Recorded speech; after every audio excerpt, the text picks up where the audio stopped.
Hello, this is Bill Webb, aka BillyIndiana. Today I'm going to do another board game spotlight, this time on Reavers of Midgard, the card game. This game is designed by Aaron Holland and was provided to me as a review copy from Gray Fox Games. In this board game spotlight, I'll talk to you a little bit about how the game plays, give you an overview of the basic rules and turn structure, and then give you some reflections on the gameplay so you can decide if this might be a game you would be interested in adding to your collection. So if you'd like to know more about Reavers of Midgard, the card game, stay tuned.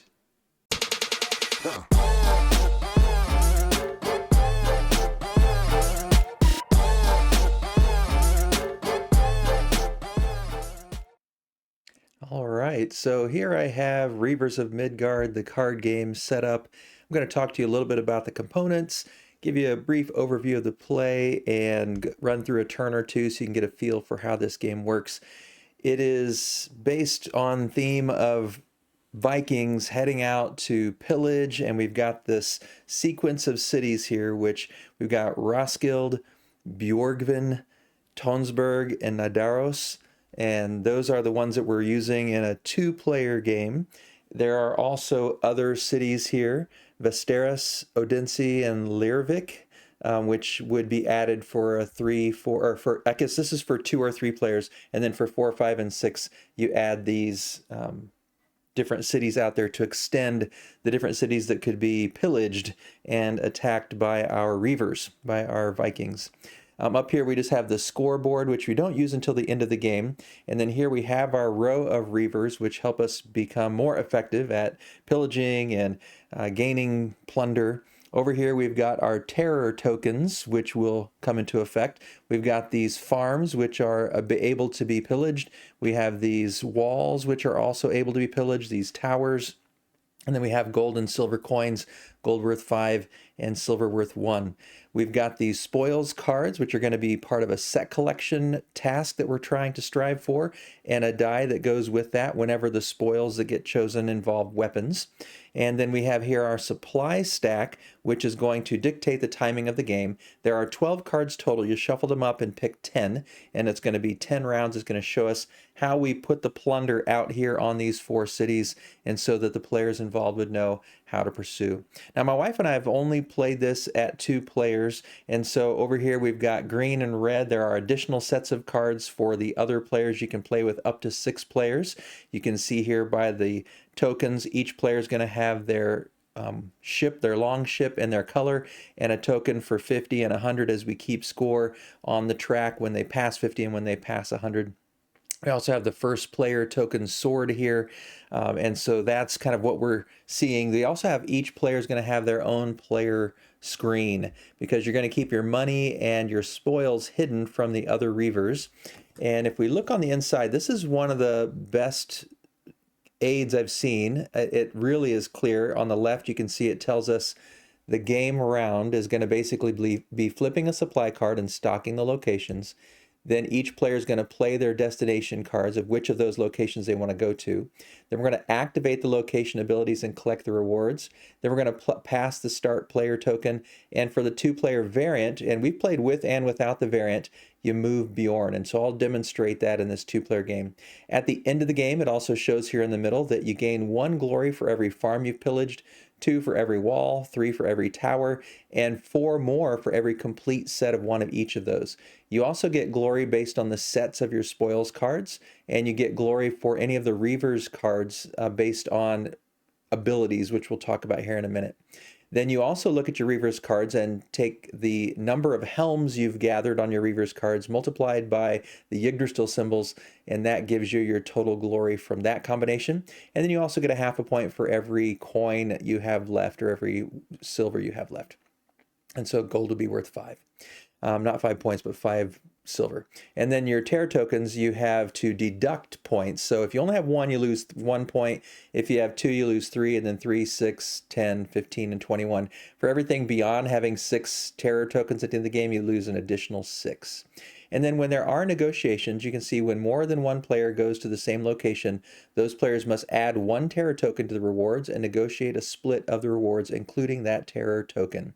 Players can offer previously collected coins, spoils cards, and raid tokens in order to help facilitate a deal. Players cannot trade Reavers, If all players present cannot agree to a deal, every player present takes a terror token, and the reward remains the same for the next players who go to that location in future rounds. And so everything really is explained quite well here on the player aid, and everyone's going to use that as their screen. And so they all basically have a nice art of the long ship based on the color and the emblem of their tribe of Reavers. And so that, I think, is everything we have in the game. And just based on this player aid, we'll see, I'll just lay it here. I guess you can't quite see it probably, but maybe I'll just put it over here since you can't really see it anyway. And so based on the player aid, we know that the first step we're going to take is to flip over the supplies. And this is going to tell us everything that's going to be placed on these locations. And so you never put anything on Roskilde. It's kind of the home base where any player can go, but these are going to be split if multiple players go to those spots. And so we look here, it says to add a coin for anyone that has coins. So in Bjorgvin, it says to add 1 coin. And then in Tonsberg, for each one of these, it says to add 2 coins. And then in Nidaros, same thing, we're going to add 2 coins. All right, and then it also says we're going to add spoils cards. So if they're there, and each one of these has spoils cards, so we're going to add 1 spoils card here for Bjorgvin. And this is an art card. And on the art card, you can see if you get 3 arts, you get 3 points. And then, or sorry, 1 art gets you 3 points, 2 arts get you 6 points, and 3 get you 10. If you have more than a set, then you just start counting again. So if you had 5 art cards at the end of the game, you get 10 points for a set of 3, and then 6 points for your second set of 2. So that's going to be available as a spoils at this location. And then at Tonsberg, we're going to have a Dirg Tapestry. Dirg Tapestry are trying to gain different kinds of tapestry based on this first word, the location of where it came from, I guess. And so if you get just 1, you get 2 points. If you get 2 that are not alike, you get 4. And if you get 3 that are not alike, you get 15. And those seem to be a little more rare. We've had a harder time accomplishing that goal of getting those spoils. And then here we've got another example, armor. Armor, you're trying to get them alike, and there are a lot of armor cards in the deck. And so 1 gives you 1, and then 2 points, 6 points, 12 points, 20 points, and 30 points, depending on how many of those you can gather as your spoils. Now it shows that we're going to put a farm anywhere that has a farm. And at Bjorgvin, you can see there is a farm to be pillaged. And then there aren't any farms on the other 2 locations. And then we're going to add a wall. Bjorgvin also has a wall that can be pillaged. Oops, sorry. And then we also are going to add a wall here to Tonsberg. We're not going to add a wall to Nidaros. There's nothing here for towers, so even though this and this both have towers, we don't add that because it's not in this supply round. And then this tells us we're going to discard 2 of the Reavers and then shuffle the pile. On the Reavers cards, let me, before we discard these 2, just show you a little bit about what's on them. It shows you up in the corner the value that you're going to multiply at the end based on how many of those Yggdrasil symbols you have. So this one is just worth 1 symbol, and it costs 4 coins if we want to hire this Reaver. But it gives us an advantage at the end. Instead of just getting the 4 points for every set of farms, walls, and towers, we're going to score an additional 3 if we have this Reaver in our collection of Reavers. This one has just a 1 here at the top, so we would add up that as part of our helmets, and you multiply helmets times Yggdrasils. This costs 3 coins, and at the end of the game, we would score an additional 2 points for every tower we have, in addition to the 3 points that are already going to be scored for towers. And so some of them have these abilities at the bottom. I wanted to mention that because this tells us we're going to discard these 2 and slide these down and bring 2 more. These are cheaper, so this one gives you 2 in the Yggdrasil total, only costs 2 coins, but you do have to take on a terror token. And then this one gives you just 1 in terms of helmets, but only cost 1, so it's a really cheap buy to get that Reaver included into your clan. So this tells us we're going to discard the 2 on the end, so we'll just move these over here to the discard pile. We'll slide these down, and we'll add 2 more. And then this tells us we're going to flip all the locations that have boats. And since we haven't declared where we're going to go yet, there are no locations with boats. But if we had boats out here for our players, then we would look there and flip these cards. Now these cards are kind of I have to say, kind of a fiddly part of the game, but it does add some interesting gameplay. So on each side, this one tells us I can trade a terror token in to take a spoils card. And then if it ever gets flipped, this shows us if I have a boat here, it's going to add 1 coin. And so basically the location actions are going to be different every time we flip those over. And I kind of wish they would have just made the cards reversible instead of having these on top. I know that having the smaller ones on top is going to lead to greater expandability in the future, but it is a little bit fiddly to be flipping those little cards. So at least in my opinion, that was one of the drawbacks of the game. Anyway, back to the roll of this. This one tells me if I pay 3 coins, I can get rid of a terror token because those are going to be downsides at the end of the game. And this one just tells me that I can take another Reavers card for an additional 2 coins, so it just gives you an additional buy. Normally you can only buy Reavers cards when you come here to Roskilde. This one tells me that I can everything I've pillaged from the farm, I can sell it for 2. Everything I've pillaged from the wall, I can sell it for 4. Everything I've pillaged from the tower, I can sell for 6. And then when we flip it over, if our boat is here, it's going to add 2 coins of money that can be pillaged here in that location. So those are going to flip. At Roskilde, this also has a 2-sided card. We'll go through this one in a minute, but basically on the A side, you have this sequence of actions, and then on the B side, you have a similar but slightly different sequence of actions. All right, so that's the first step, is we flip this card, we see what the supplies are, we take those actions. And then each player, so we're going to just show red and green. So we'll put red here with their cards, and we'll put green here with their cards. And then black is going to be Bjorn for the 2-player variant. And so you look at the cards, and there's 1 card for all 7 of the locations. It's got Roskilde plus the 6. Now, we're not using 4, 5, or 6, so I'm just going to put those off to the sides. We're only using Roskilde and then the 1, 2, and 3 locations, so I'm going to just trim it down like that for the red player, and then do the same thing for the green player. They don't need 5. Let's see. They do need Roskilde. They don't need 4 or 6 either. So we'll put those over there out of the way. All right, so there's their cards. And so in secret now, each player is going to determine which one they want to play. I'm just going to flip them over randomly.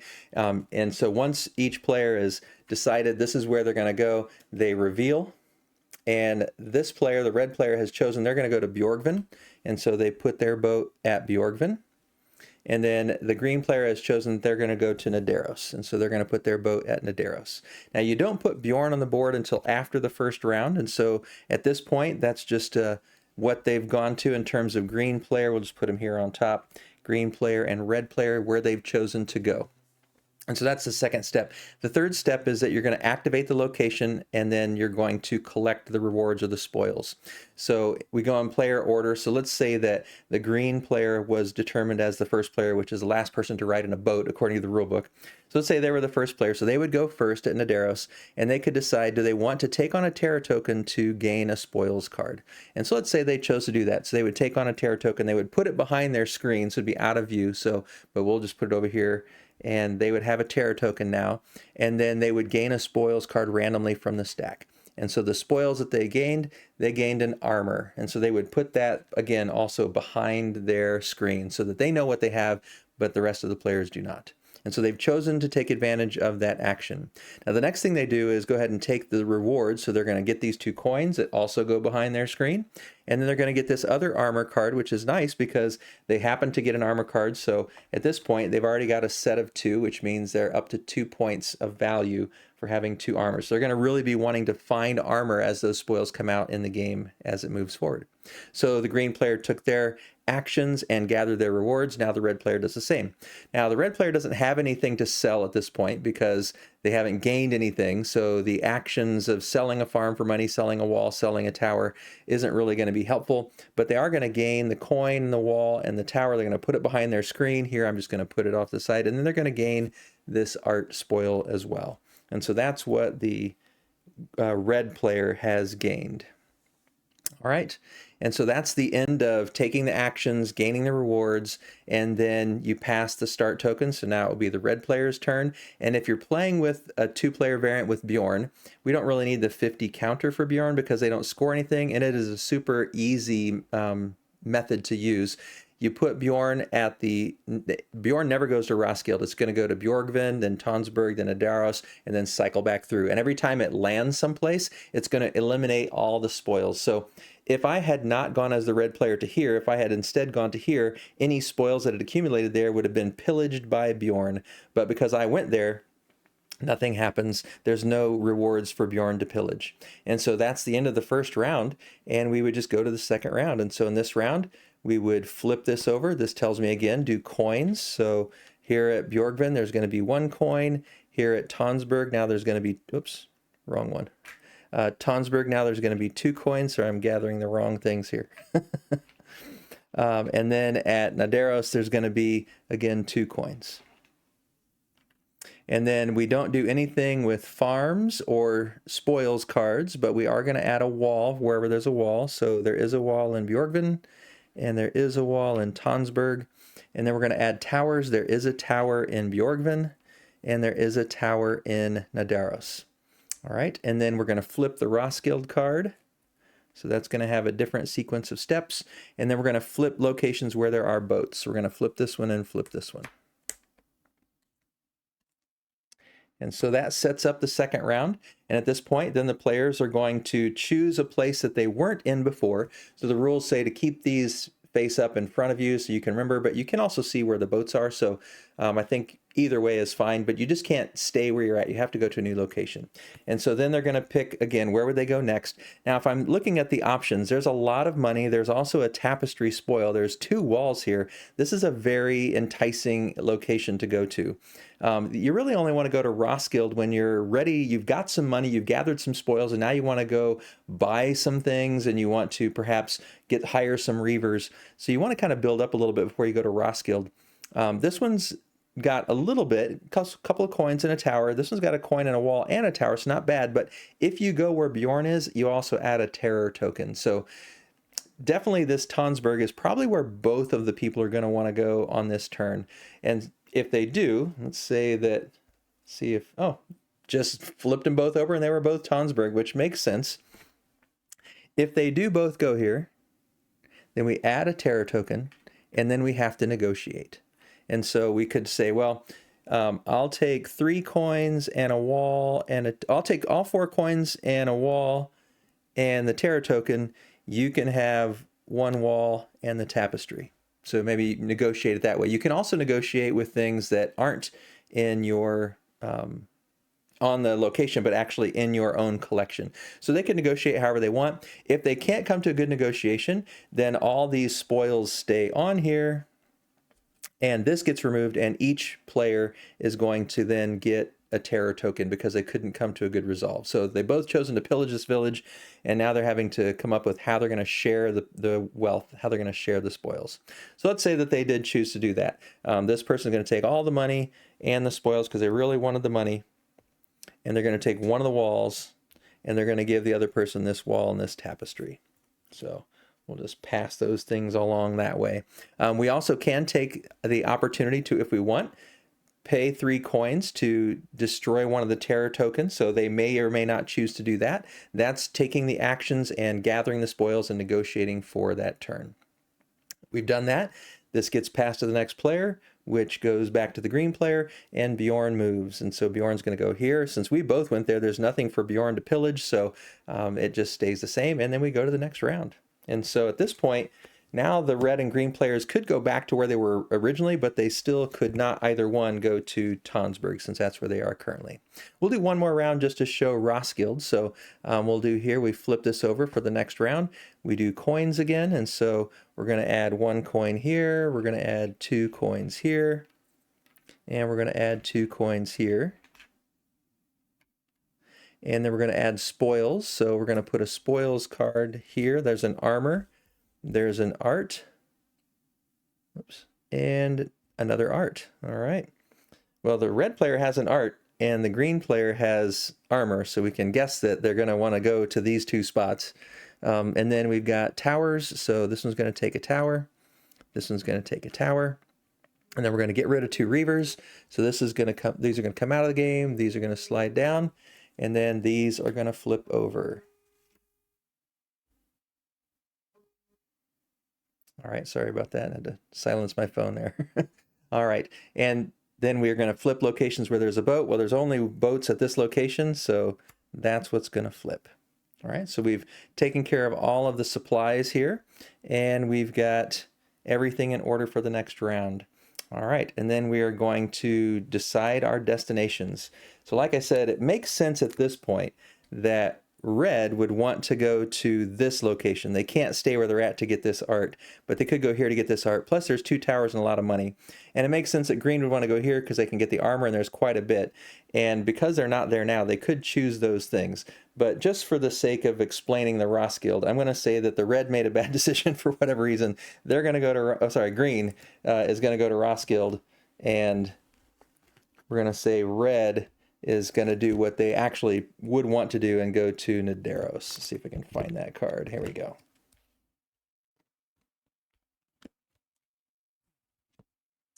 All right. And so green is going to go to Roskilde. Red is going to go to Nidaros.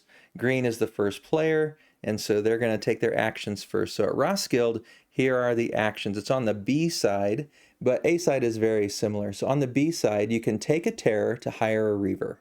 So let's say they chose to do that. They take a terror token, add it behind their screen, and they can hire one of these Reavers. Now this one, Scavenger, costs 4 coins, but it's going to add them 1 point for 1 glory for every 2 cards they have at the end, and they already know they want to gather a bunch of armor cards, so they're going to spend their money.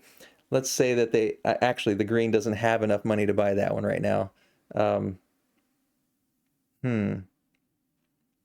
We'll pretend like that we played a few more rounds because we were they shouldn't have gone to Roskilde now, they should have gone somewhere else. So we'll say they had the money and they buy this card as the Reaver. All right, we're just kind of giving you a feel for how the game goes anyway. All right, and then the next thing they can do is they can pay a coin to get rid of all of these, and you don't refresh them until until each action is over. So they would, since that first action was separate, slide these down and fill that out. If more than one player goes to Roskilde, then you alternate back and forth player to player. All right, so you could pay a coin to just get rid of all these and get a fresh new set, and then you can also hire up to 2 more Reavers if you have the money. All right, then for a coin you can buy a farm. For 3 coins you can buy a tower. For 4 coins you can get rid of one of your terror tokens and give a terror token to another player.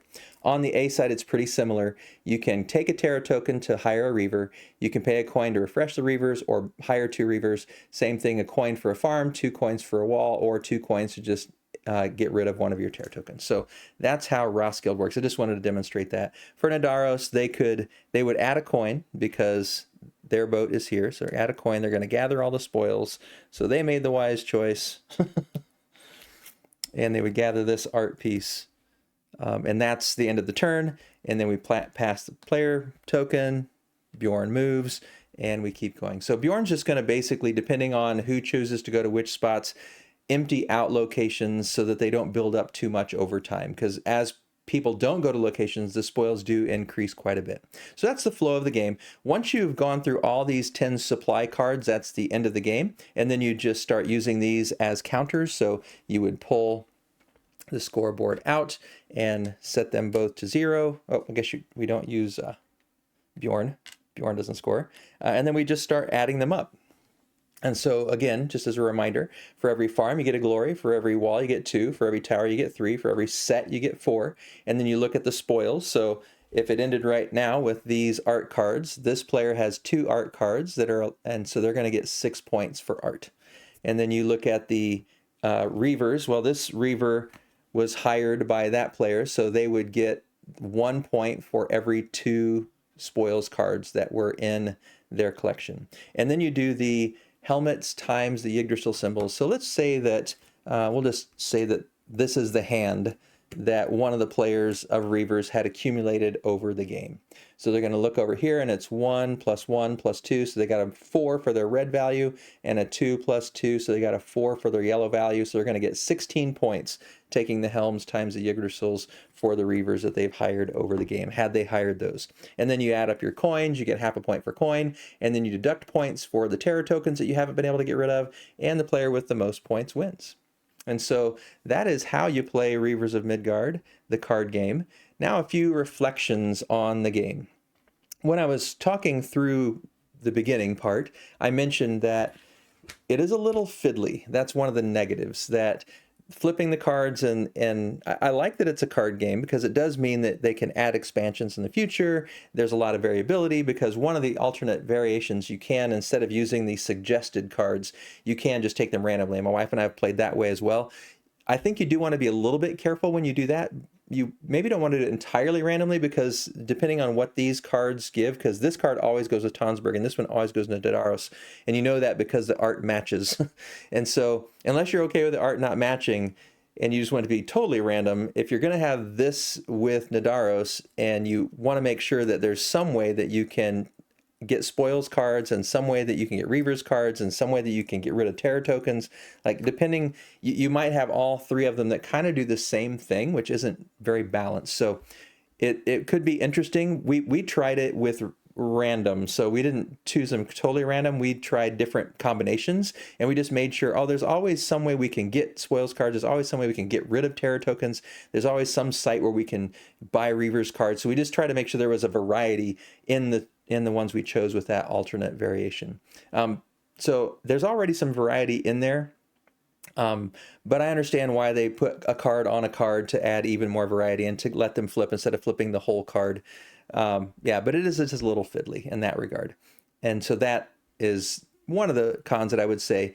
The other con is that while if you think about the theme, it's very thematic. You're pillaging and you're going out and gathering the spoils, and if you meet at the same place, you got to battle for that and negotiate. You're hiring people to be like it. If you think about the theme, it seems very thematic. However, what my wife and I reflected on is, as we played the game, we were never thinking about the theme. We were just trying to think, oh, I need more art cards, I need more of this, I need to do this. And it was just purely, how can I get points? And that's not a bad thing, but if you are highly thematic and you want the theme to really come through, you kind of have to make yourself focus on it with this kind of game. It does make sense very much thematically, but they could have made any theme really and had these actions work. And so if you like the theme and you're that kind of player that would just think it through thematically anyway, great. But it doesn't necessarily come through strongly for us, even though it is very logical and it does match the gameplay. So it's kind of a mixed bag. I wouldn't necessarily say it's a negative for us, but just something for you to consider if you're trying to decide if this is a game you'd be interested in. Now, what are the things that we liked about the game? One is that it's really quick. I basically taught you the game and we went through a round, and basically after you've played a round, I feel like you know how to play the game. And the player aid, like I said, is really great because it just tells you what to do, and it tells you how the scoring's going to be. So you have that in front of you all the time. There's reminders about negotiations. Basically everything you need to know is right here. And so that is terrific. You can learn it very quickly. You can teach it very quickly. You can play it. We play rounds of this in 30 minutes or less, even going through all 10 rounds. You can be very aggressive if you want to, but you are kind of predicting. So you might think, well, I know they're going to want to go here, or the only good place to go is for both of us to go here, like the one time when Tonsberg was really the only good place to go. That can happen, but you can also just choose at times to say, well, you know what, I don't really want to negotiate right now. This might not be as great for me, but versus taking half the spoils there, if I have to negotiate, I might as well go get here and get different spoils. So you can kind of be as aggressive or non-aggressive as you want, but you are always kind of guessing where they're going to go. And so that's, I think, an interesting part of the game is trying to predict where you think they might go and having some flexibility and being able to play very aggressively and trying to go where you think they want to go versus going somewhere else just to avoid those negotiations. So you kind of have both options to some degree in there, which I think is a plus. I do think the set collection and the card collection is kind of fun. I've always enjoyed set collection as a part of the game. I like trying to maximize the points. It's kind of a point salad-y feel of, do I want to try to get farms and walls and towers and sets of those things? Do I want to go for Reavers that have those special abilities on the bottom and really capitalize? So one of the Reavers cards actually gives you points for having these terror tokens. So while they're negative points at the end of the game, there are Reavers cards that actually give you positive points for having them. So my wife actually tried that strategy last night, and it didn't turn out to be a win, but she did actually end up on the plus side when you took away how many terror token negative points she had with how many she had from those Reavers cards. It actually did come out in her favor. So an interesting twist, a lot of different ways to try to maximize your points and deciding which kind of strategies you want to go for. I went really towards a heavy building combination. So I got 2 Reavers off early in the game that had farms and walls. And so I just kept trying to get farms and walls every time I could. And then every once in a while I'd try to get a tower so I could get those sets of 3. But lots of different techniques you can take, which again, I think is a positive. And so those are the things we really enjoyed about the game. One thing I didn't show you is there are some cards in here that have, oh, turned right to one, Bundle of Swords. So some of these spoils cards do have a weapon symbol in the corner, and whenever you get one of those, you do roll the dice. And so if you roll it and you get nothing, a blank side, nothing happens. If you get this side, you have to take a terror token. And then if you get this side, you get a free spoils card off the stack. Plus you get the spoils card here, and this spoils Bundle of Swords is worth 5 points, plus potentially what you might get by the luck of the dice rolling. So that's another aspect of the game that I didn't mention, is that little bit of dice rolling. And you can play it up to 6 players, but you can play it with 2, and the bot is really easy to learn. So those are also advantages to this game. And if you really like the Viking theme and you like thinking about how that theme would fit into all this, I do think they've integrated it well. I just realized that my wife and I were really never feeling like Vikings or thinking like Vikings, but maybe that's more on us than it is on the game itself. The components are nice. There is a deluxe version that has even better components. But even at this retail version, I think everything is nice. So those are the things we enjoyed. And a couple of nitpicks that might be things you'd want to consider if you're thinking about purchasing this game or adding it to your collection. I have also done a review for Clans of Midgard and was sent review copies of both of them. They were in a Kickstarter project that they had a couple of years ago, or maybe a year ago.